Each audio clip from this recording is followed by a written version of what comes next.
यह चरित जे गावही हरिपद पावही तेन परहि भवकूपा सुनि बचन सुजाना रोदन ठाना होई बालक सुरभूपा। लक्ष्मण कहे छे के प्रभु ज्ञानी कोने कहवाय, ज्ञान कोने कहवाय। बीजो प्रश्न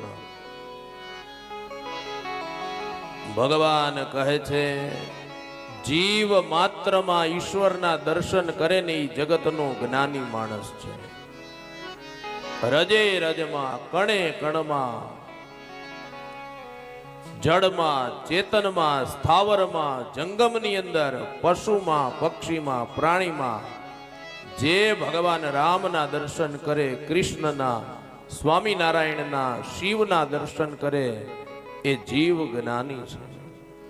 अने त्रीजो प्रश्न लक्ष्मण करे प्रभु वैरागी कोने कहवाय।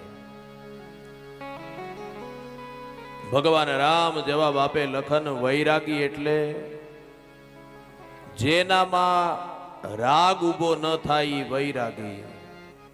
लखने कीधुं प्रभु राग एटले शुं? भगवान राम समझावे लखन जोयेलू सांभळेलू मेळववानी ઈચ્છાઓ જ્યારે મરી જાય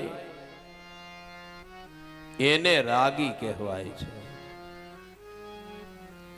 એનો અર્થ એ થાય કે જેનામાં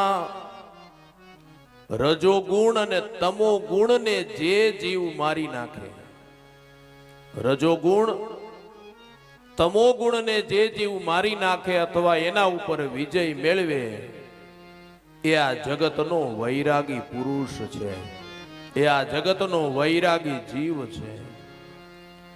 ચોથો પ્રશ્ન લક્ષ્મણ કરે કે પ્રભુ ઈશ્વર અને જીવમાં શું તફાવત છે? અને ભગવાન રામે જવાબ આપ્યો કે લખન જીવ અનેક છે, ઈશ્વર એક છે। રામે જવાબ આપ્યો કે લખન જીવ પરતંત્ર છે, ઈશ્વર સ્વતંત્ર છે।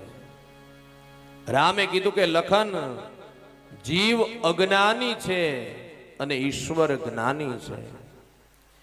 એટલું જ નહીં લખન જીવ અલ્પજ્ઞ છે અને ઈશ્વર સર્વજ્ઞ છે।